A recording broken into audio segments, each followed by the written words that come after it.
March 17, 1945. 5:47 hours. Iwo Jima. Staff Sergeant Robert Dutch Henderson, 23, pressed his back against the sulfur-stained volcanic rock. His M1 Garand slick with sweat despite the morning chill. 300 yards ahead, through the acrid smoke drifting across the black sand terraces, he could see them. Concrete pillboxes the Navy said they'd destroyed. Bunkers that aerial reconnaissance swore didn't exist anymore. The 5th Marine Division had been assured this sector was clear. The Japanese gunfire said otherwise. Henderson glanced at the young Marine beside him, PFC James Morrison, barely 19, cradling something Henderson had never seen before. It looked like a standard M1A1 bazooka, but the rocket in Morrison's trembling hands was different.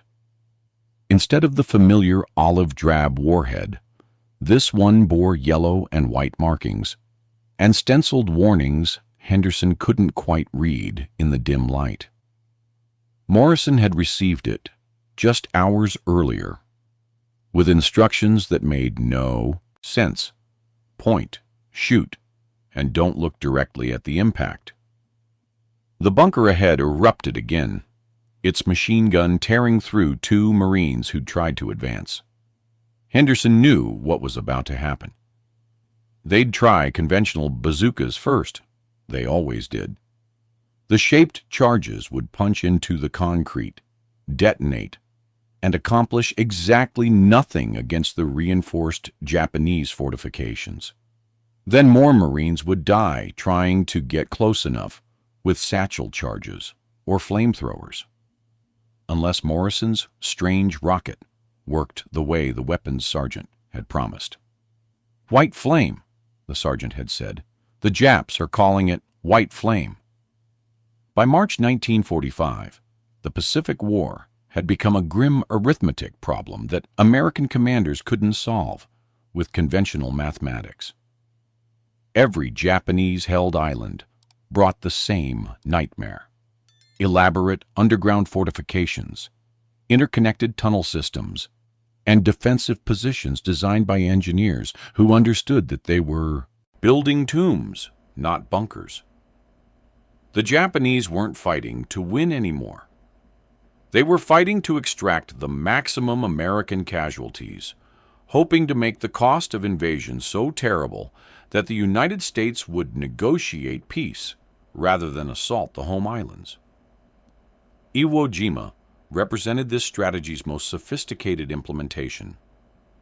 The island's commander, Lieutenant General Tadamichi Kuribayashi, had spent 8 months transforming 8 square miles of volcanic rock into a labyrinth of death. His engineers constructed 11 miles of tunnels, connecting 1,500 rooms, chambers, and fighting positions. They built pillboxes with walls 5 feet thick, reinforced with steel rails from Manchurian mines. They positioned guns in caves with multiple firing ports, allowing defenders to shoot, retreat into the tunnels, and emerge elsewhere when counterattacked. Traditional American weapons failed against this defensive network. The M1A1 bazooka, introduced in 1942, had proven effective against German tanks and fortifications in Europe. Its 2.36-inch rocket could penetrate 4 inches of armor plate at 300 yards. But penetration meant nothing against positions built from reinforced concrete and volcanic rock. The shaped charge would punch through the outer wall, explode inside a 5-foot-thick fortification, and accomplish nothing except alerting the defenders to incoming infantry. Artillery bombardment had consumed 22,000 rounds during the pre-invasion preparation, the most intense shore bombardment in Pacific War history. Navy spotters reported direct hits on bunkers, watched concrete structures collapse under 16-inch naval shells, confirmed positions destroyed. Then the Marines landed and discovered the bunkers were fine. The Japanese had built false structures to absorb bombardment, while the real fortifications remained hidden underground, emerging through camouflaged firing ports only when American troops came within killing range. Flamethrowers worked, but flamethrower operators died. The effective range of the M2 flamethrower was 30 yards. To use it, Marines had to cross open ground under direct machine gun and mortar fire, carrying 70 pounds of jellied gasoline on their backs. On Iwo Jima's first day alone, February 19, 1945, the 5th Marine Division lost 8 flamethrower operators in the first hour. Each one killed represented months of specialized training and experience that couldn't be quickly replaced. The casualty mathematics were unsustainable. Intelligence estimated 21,000 Japanese defenders on Iwo Jima. American planners projected 15,000 U.S. casualties to secure the island, a projection based on previous island campaigns and already considered horrific. By March 17th, after 26 days of fighting, American casualties had reached 19 to 17, including 4,189 killed. The Japanese had perfected reverse slope defense, interlocking fields of fire, and a bunker placement strategy that turned every American advance into a killing ground. Marine commanders needed a weapon that combined the bazooka's range with the flamethrower's effectiveness against fortifications. They needed something that could reach bunkers from cover, something that didn't require a Marine to expose himself for 30 seconds while pouring fire into a gun port. They needed to kill defenders inside positions that shaped charges couldn't damage and conventional explosives couldn't collapse. The Chemical Warfare Service had been working on the answer since 1943, but it had taken 2 years of combat experience to understand the question.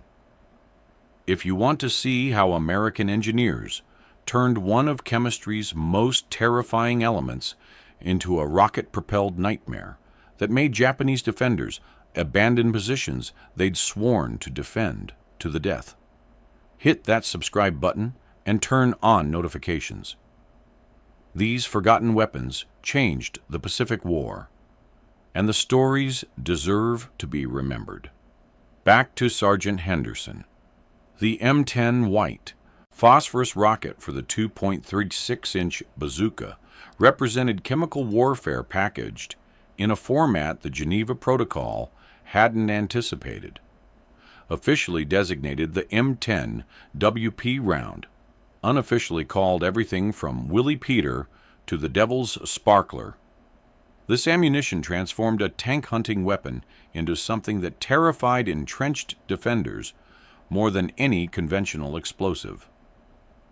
The rocket weighed 3.4 pounds, slightly lighter than the standard M6A1 high-explosive anti-tank round. Its warhead contained 1.3 pounds of white phosphorus, suspended in a bursting charge designed not to penetrate armor, but to scatter burning particles across the maximum possible area. The designers had removed the shaped charge cone entirely, replacing it with a thin metal casing scored to fragment into hundreds of pieces upon detonation. White phosphorus ignites spontaneously when exposed to oxygen, burning at temperatures exceeding 5,000 degrees Fahrenheit. Unlike thermite, which requires sustained contact to be effective, white phosphorus particles embed themselves in whatever they strike, flesh, wood, fabric, or equipment, and continue burning until either the oxygen supply is exhausted or the phosphorus is completely consumed. Water doesn't extinguish white phosphorus fires. Immersing a burning particle in water temporarily suppresses the reaction, but the phosphorus reignites the moment it returns to air. The M10's bursting charge was calibrated to scatter phosphorus particles across a 40-foot radius. Upon impact, the rocket's base detonating fuse triggered a small explosive that ruptured the warhead casing, releasing the phosphorus while simultaneously fragmenting the metal shell. The burning phosphorus particles, each piece ranging from dust-sized specks to fragments the size of a dime, would spray into bunker firing ports, ventilation shafts, and tunnel entrances. Inside enclosed spaces, the particles consumed available oxygen while producing dense white smoke, hence the white flame nickname Japanese defenders gave it. The Chemical Warfare Service had tested various phosphorus delivery systems since 1943. Artillery shells worked, but lacked precision against point targets. Grenades were effective, but required close approach, negating the tactical advantage. The breakthrough came when weapons engineers realized the bazooka provided the perfect platform. Man-portable, accurate to 300 yards, and already in widespread Marine Corps use, with operators trained in its employment. Development challenges focused on stability. White phosphorus reacts violently with moisture, and Pacific combat environments were perpetually humid. The solution involved hermetically sealing the phosphorus in a waterproof container within the warhead, then surrounding it with a buffer layer that prevented premature ignition from the rocket motor's heat.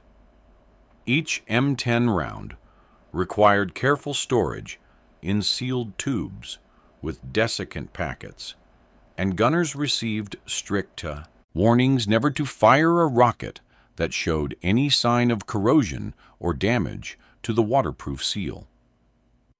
The first production M10 rounds arrived in the Pacific Theater in January 1945, distributed to select Marine units with minimal explanation.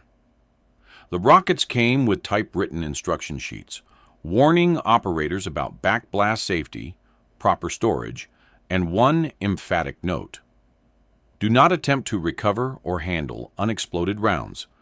Mark position and notify EOD personnel immediately. The warning existed because phosphorus particles could scatter even from impact-fused rounds that failed to detonate, creating invisible hazard zones that would ignite anyone who disturbed the contaminated soil. Marines who first saw the M10 rounds recognized they weren't standard ammunition immediately. The yellow and white hazard markings followed chemical warfare protocols, not conventional ordnance standards. The rockets came in special canisters with prominent warnings in multiple languages. Armorers, who'd been loading bazookas for years, approached the M10 with unusual caution, and rumors spread quickly. This was something new, something the brass thought might change the ground war equation. Nobody really understood what white flame meant until they saw it work. Henderson watched Morrison fumble with the M10 round, trying to load it while keeping low behind the rock outcropping. The kid's hands were shaking so badly he nearly dropped the rocket twice. Henderson reached over, steadied Morrison's grip, helped guide the round into the launcher tube until the contact spring engaged with an audible click. "You ever fire one of these?" Henderson asked, already knowing the answer. Morrison shook his head. "Sergeant Barnes just handed it to me this morning. Said point it at the bunker and squeeze the trigger. Said it'd work different than regular rockets." The bunker ahead had gone quiet again, the machine gun crew waiting for more Marines to expose themselves. Henderson had seen this pattern for 3 weeks now. The Japanese would fire disciplined bursts, conserve ammunition, and wait. They had ammunition. They had water. They had fortifications that conventional weapons couldn't breach. They had time. "Different how?" Henderson pressed. "Didn't say, just said I'd know when I saw it." 5:52 hours. The sun was climbing higher now, burning off the morning mist, revealing the killing ground between their position and the bunker complex. 70 yards of open volcanic ash and rock. Henderson counted 4 Marine bodies from yesterday's assault, uncollected because any recovery attempt drew immediate fire from interlocking positions. The battalion had lost 23 men trying to advance this sector in 48 hours. The bunker complex had to be neutralized before the division could push north toward Hill 362A. Henderson signaled to Corporal Eddie Martinez, positioned 30 yards to their left with a Browning automatic rifle. 3 short bursts, the prearranged signal, Martinez acknowledged, then opened fire on the bunker's primary firing port. The sustained bar fire would force the Japanese gunners back from their position for maybe 10 seconds.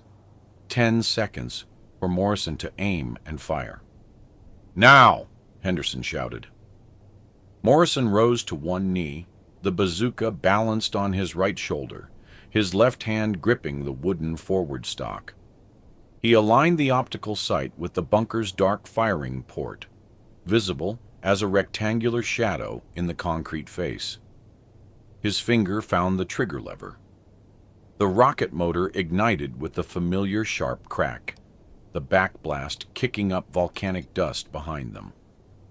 Henderson watched the rocket streak across the 70 yards, a small contrail marking its path.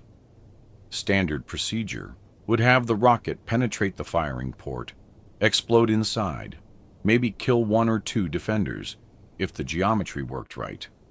Usually didn't. This time was different. The warhead impacted just below the firing port at 0552 and 23 seconds. The explosion seemed smaller than a regular HE round, almost disappointing. Then Henderson saw the white. Pure white fire erupted from the impact point, not like burning gasoline or magnesium flares, but something else entirely. Brilliant white particles sprayed across the bunker's face like a horizontal meteor shower, each piece trailing white smoke. Dozens of particles shot through the firing port. Others ricocheted into ventilation slits Henderson hadn't even known existed. The white particles stuck to concrete, burned into the stone, and kept burning. 5 seconds passed. The bunker's machine gun fell silent. 10 seconds.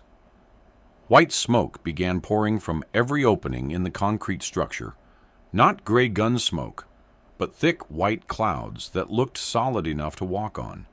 15 seconds. The screaming started. Henderson had heard men scream before, had heard wounded Marines calling for corpsmen, heard Japanese soldiers dying in pillboxes, hit with satchel charges.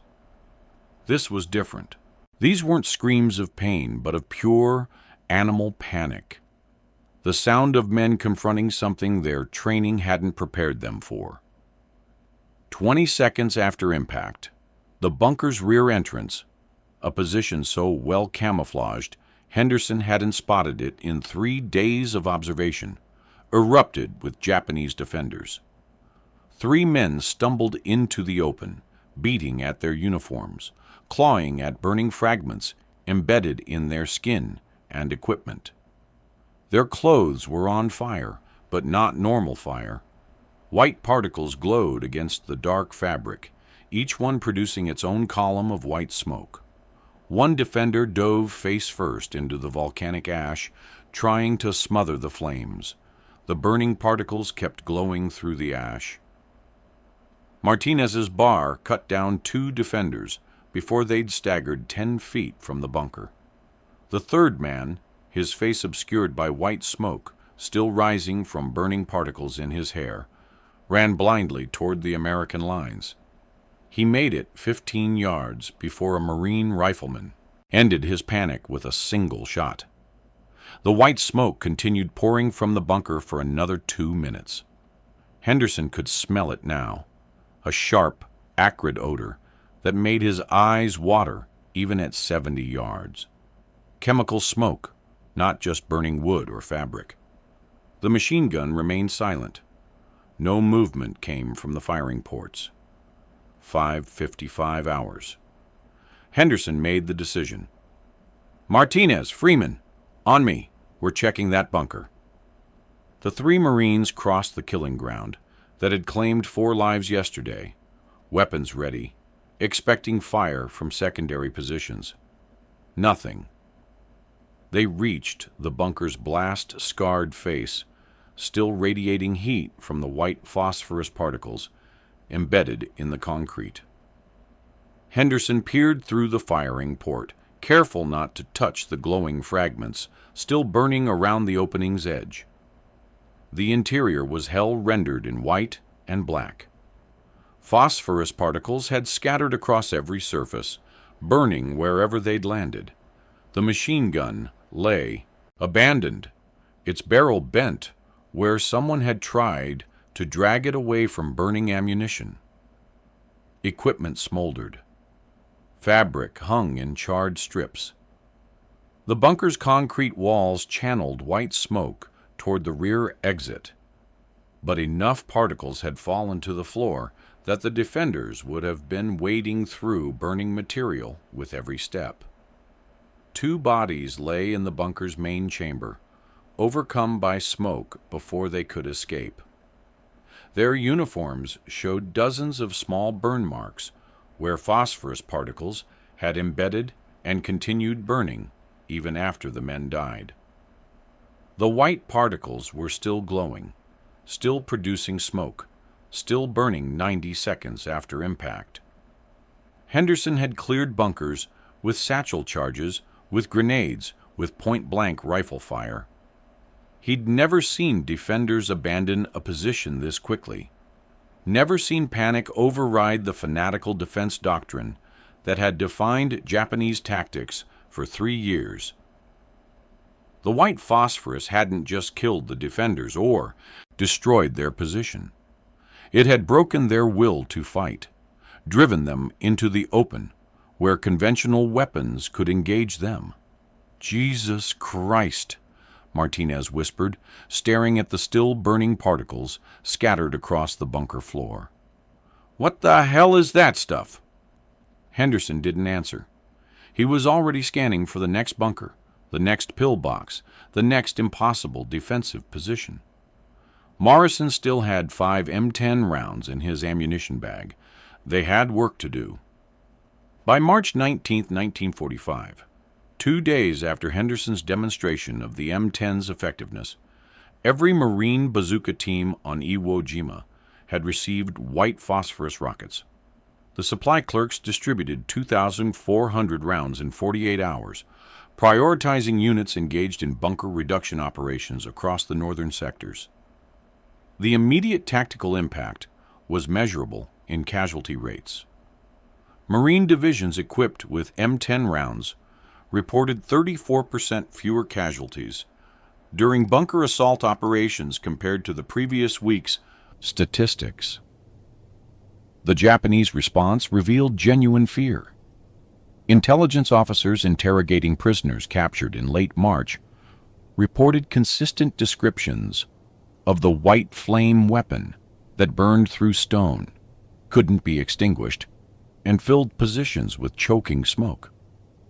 One prisoner, a sergeant who'd survived an M10 attack on a cave position near Hill 362C, described watching the white particles burn through a wooden support beam in 40 seconds, causing a partial tunnel collapse that buried 3 defenders. The psychological impact exceeded the physical damage. Defenders who'd held positions under sustained artillery bombardment evacuated after single white phosphorus strikes. Production limitations prevented unlimited employment. The Chemical Warfare Service facility at Pine Bluff Arsenal, Arkansas, could manufacture approximately 15,000 M10 rounds per month using existing white phosphorus stocks and converted production lines originally designed for chemical smoke shells. This production rate meant field commanders had to carefully allocate the ammunition to priority targets rather than employing it as standard ordnance. Distribution prioritized Marine Corps units preparing for Operation Downfall, the planned invasion of Japan's home islands. By June 1945, Marine divisions staged in the Philippines for the Kyushu invasion had received sufficient M10 stocks to equip one-third of their bazooka teams with mixed loadouts, 2 white phosphorus rounds, and 4 conventional HE rounds per operator.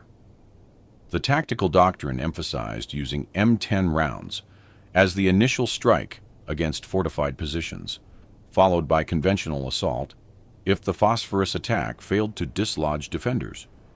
Operational reports from Okinawa, where fighting continued through June 1945, documented the M10's effectiveness against cave positions that honeycombed the island's southern limestone ridges. On May 14, 1945, Company K, 3rd Battalion, 7th Marines, engaged a cave complex near Shuri Castle that had resisted demolition charges, napalm strikes, and flamethrower assault for 6 days. 3 M10 rounds fired into the cave's main entrance killed or drove out 42 defenders within 8 minutes, compared to previous assaults that had cost 9 Marine casualties without breaching the position. The weapon's limitations became apparent through sustained combat use. White phosphorus particles would occasionally ignite propellant charges in the bazooka tube if moisture contamination allowed premature ignition. Between March and June 1945, 11 Marine bazooka operators suffered burns from misfires, leading to revised handling procedures, requiring visual inspection of each round's waterproof seal before loading. The rockets proved sensitive to rough handling during amphibious operations. Units landing on Okinawa reported 8% of their M10 stocks arrived with damaged seals, rendering the rounds too hazardous to fire. Enemy countermeasures evolved slowly. By May 1945, Japanese defenders on Okinawa had begun storing water in fortified positions specifically to combat white phosphorus particles, based on the mistaken belief that water extinguished the burning material. This actually worsened casualties. Defenders would immerse burning particles in water buckets, temporarily suppressing the reaction, then suffer renewed burns when the phosphorus reignited upon exposure to air. The tactic's failure further enhanced the M10's psychological impact. Defenders concluded the weapon was unstoppable through conventional countermeasures. Strategic planners preparing for Operation Olympic, the November 1945 invasion of Kyushu, requested 500,000 M10 rounds, enough to equip every Marine and Army bazooka team in the invasion force with sustained white phosphorus capability. Chemical Warfare Service engineers calculated they could meet this requirement by expanding Pine Bluff production and activating secondary facilities, with full production reaching 75,000 rounds monthly by September 1945. The atomic bombings of Hiroshima and Nagasaki on August 6th and 9th, 1945, made these production plans irrelevant. Japan's surrender on August 15th terminated Operation Downfall and eliminated the need for mass production of specialized anti-fortification ammunition. Pine Bluff Arsenal had manufactured approximately 180,000 M10 rounds by war's end. Roughly 35,000 had been expended in combat operations on Iwo Jima and Okinawa. White phosphorus's chemistry made it uniquely effective against fortified positions while creating handling challenges that required strict protocols. The element exists in several allotropic forms, but the military variant used white phosphorus specifically, a waxy, translucent solid that ignites at 86 degrees Fahrenheit and burns until completely oxidized or deprived of oxygen. The M10 warhead design balanced maximum particle dispersion against reliable detonation. Engineers calculated that 1.3 pounds of white phosphorus, fragmented into particles ranging from 0.5 grams to 5 grams, would create optimal coverage patterns while ensuring each particle retains sufficient mass to penetrate light cover and continue burning. The bursting charge, a small explosive positioned at the warhead's center, fragmented the metal casing into approximately 400 pieces while simultaneously dispersing the phosphorus in a roughly spherical pattern, modified by the rocket's forward velocity at impact. Field testing revealed that particles smaller than 0.5 grams consume themselves within 10 seconds, while fragments exceeding 10 grams tended to embed deeply in targets rather than dispersing across maximum area. The engineers optimized the casing's scoring pattern to produce the statistically ideal distribution: 60% of particles between 1 to 3 grams, providing sustained burning without excessive penetration. The smoke generation created a secondary tactical effect.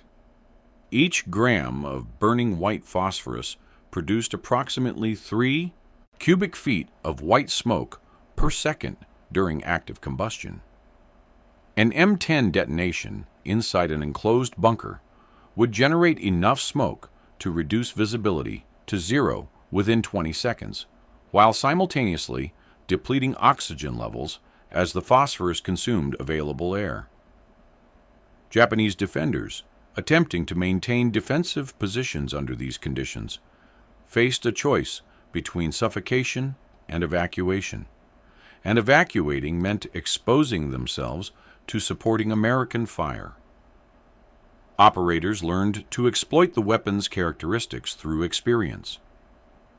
Sergeant Thomas "Red" Sullivan, operating with the 4th Marine Division on Iwo Jima, discovered that firing M10 rounds at the junction between bunker walls and roofs caused particles to bounce downward into the position rather than embedding in surfaces.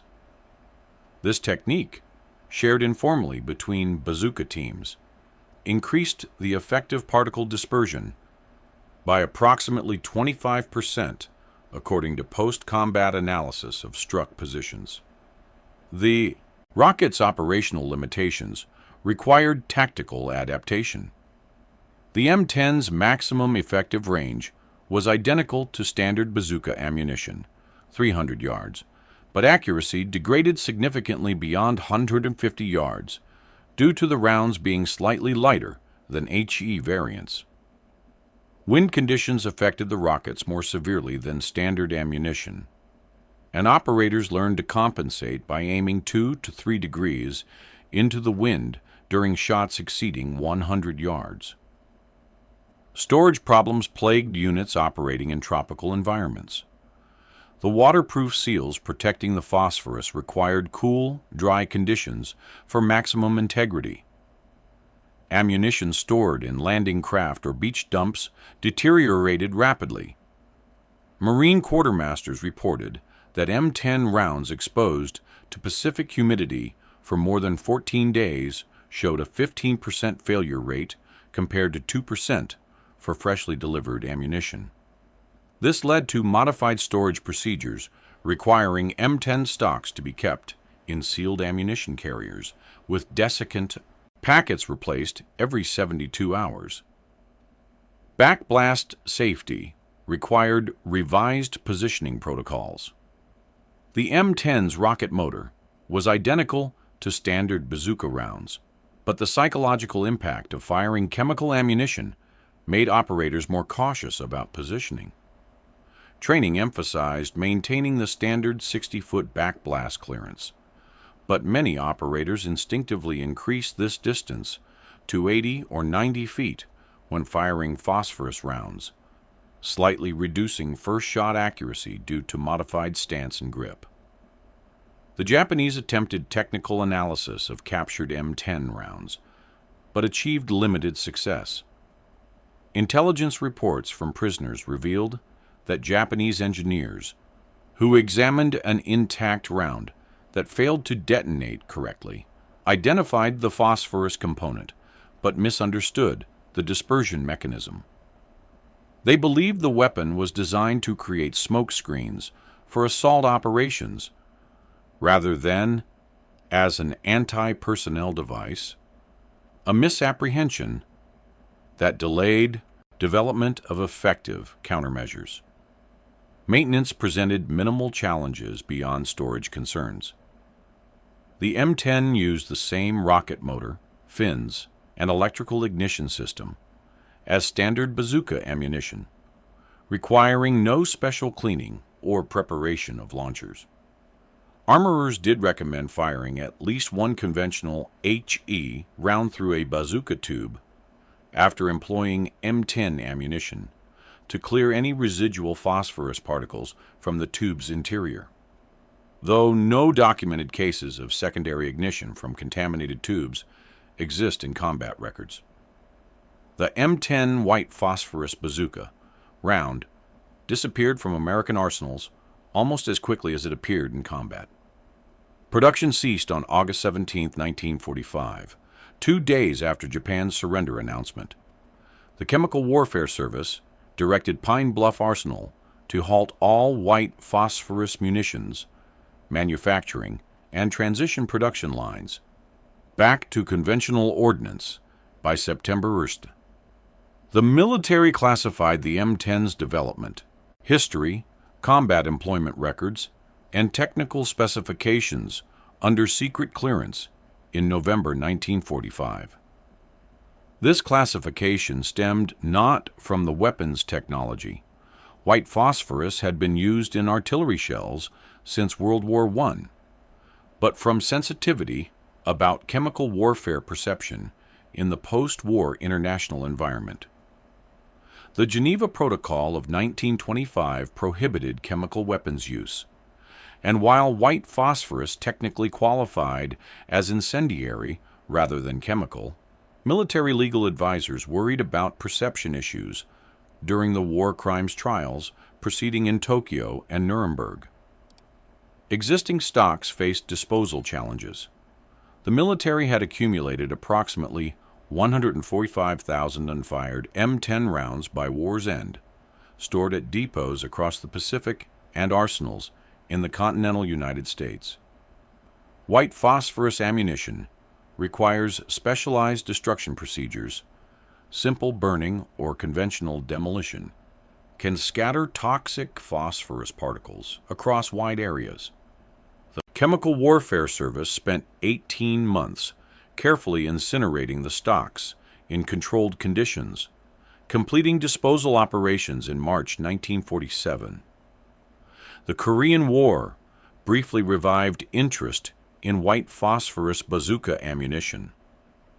When North Korean forces established fortified positions along the 38th parallel in 1951, Marine Corps Ordnance officers requested access to M10 technical documentation for potential renewed production. The request was denied. The military had transitioned to 3.5-inch M20 Super Bazooka by 1950, and the M10 design was incompatible with the larger diameter tube. Engineers did develop a 3.5-inch white phosphorus round, designated the M30, but production remained limited, and the weapon saw minimal combat employment. Modern white phosphorus munitions evolved from the M10's basic concept while addressing its limitations.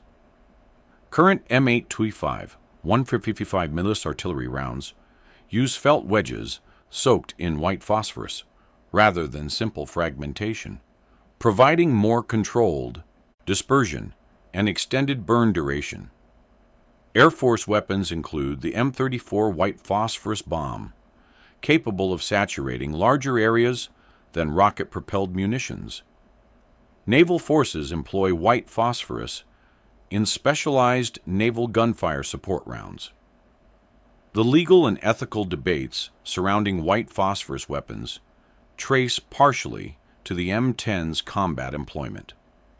International humanitarian law currently permits white phosphorus use for illumination and smoke screening but restricts its deployment against civilian populations or in civilian areas. The Protocol on Prohibitions or Restrictions on the Use of Incendiary Weapons, adopted in 1980, addresses white phosphorus indirectly through regulations on incendiary effects rather than chemical composition.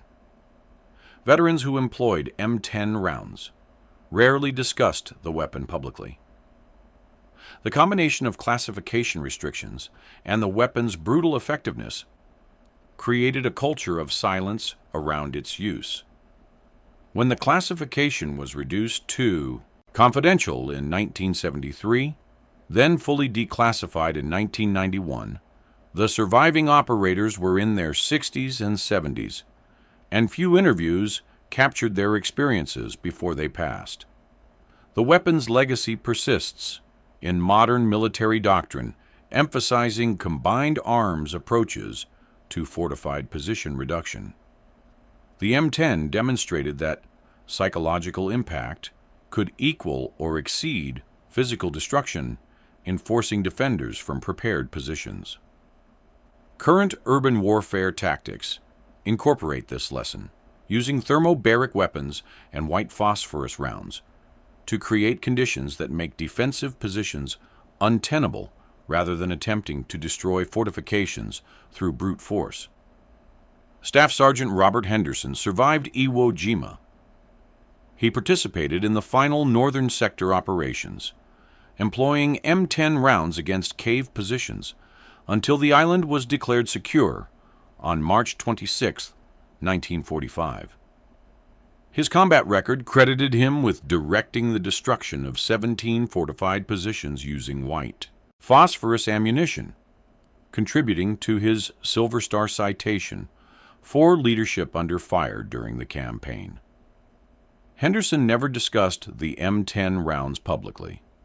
He returned to civilian life in Oregon, worked as a machinist, and attended veteran reunions where he would speak about fellow Marines, but rarely about specific weapons or tactics. When researchers from the Naval Historical Center interviewed him in 1987 for an oral history project, Henderson described the white phosphorus rockets as effective and necessary, then changed the subject to the men who hadn't made it home. PFC James Morrison, the young Marine who fired that first M10 round on March 17th, received orders transferring him to a replacement battalion preparing for Operation Olympic 3 days after Henderson's assault. He spent the summer of 1945 training in the Philippines, carrying M10 rounds during practice assaults against mock Japanese fortifications, preparing for an invasion that never came. Morrison returned home to Illinois in December 1945, completed college on the GI Bill, and became a high school chemistry teacher, a career choice he attributed to his wartime experience with the white fire that burned in water. The classification of M10 combat records meant that neither Henderson nor Morrison could discuss their experiences in detail for decades. The Official Secrets Act they'd signed upon receiving the specialized ammunition remained in effect until 1991, when most records from World War II chemical weapons programs were declassified during a general review of Cold War-era secrecy protocols. By the time they could speak freely, the technology had evolved beyond recognition. Modern white phosphorus munitions bear little resemblance to the improvised rocket rounds that terrified Japanese defenders on Iwo Jima. The veterans who employed the M10 understood they'd participated in developing a weapon that changed tactical doctrine, even if classification prevented them from sharing those experiences with the public. The Japanese defenders who faced the white flame and survived carried different memories. In post-war interviews, conducted by Allied interrogation teams, former soldiers described the M10 attacks as among the most terrifying weapons they'd encountered. Worse than flamethrowers because the burning couldn't be escaped. Worse than artillery because the particles seemed to hunt for gaps in cover. Worse than bombs because the smoke made defensive positions uninhabitable within seconds. One veteran, a former Imperial Army corporal who defended positions on both Iwo Jima and Okinawa, told researchers in 1952, "We expected to die. Accepting death made conventional weapons bearable, but the white flame made us want to live long enough to escape it. That desire, to run, to breathe, to stop burning, broke something in men who'd prepared for honorable death. We became animals, fleeing fire, instead of soldiers defending positions." The men who created, deployed, and employed the M10 white phosphorus bazooka round developed a weapon that killed through chemistry, terror, and the simple biological imperative to breathe. They didn't celebrate this achievement. They recognized it as necessary within the brutal context of Pacific fortification warfare, employed it to save American lives, and then, with remarkable consistency, chose not to speak about it for 50 years. Their silence speaks to the weapon's effectiveness and the moral weight of using chemistry as a battlefield tool, even in the service of ending a war that had already consumed millions of lives. The Marines who stormed Iwo Jima faced an enemy who had months to prepare defenses and orders to never surrender. The M10 white phosphorus round gave those Marines a fighting chance against positions designed to be their graves. It saved American lives by making Japanese positions untenable, not through destruction, but through creating conditions where defending meant dying, and evacuating meant dying faster. These stories of forgotten weapons and the men who employed them deserve to be preserved. If this piece of history moved you, hit that like button and subscribe so we can keep sharing the innovations, sacrifices, and impossible victories that shaped the war. Turn on notifications. We've got more classified weapons, secret operations, and untold stories coming. Drop a comment letting me know where you're watching from, and if any of your family served in the Pacific Theater. These weren't just weapons. They were tools that brought Marines home alive. The men who created them, the operators who fired them, and the riflemen they protected earned their place in history. They called it white flame. The Marines called it survival.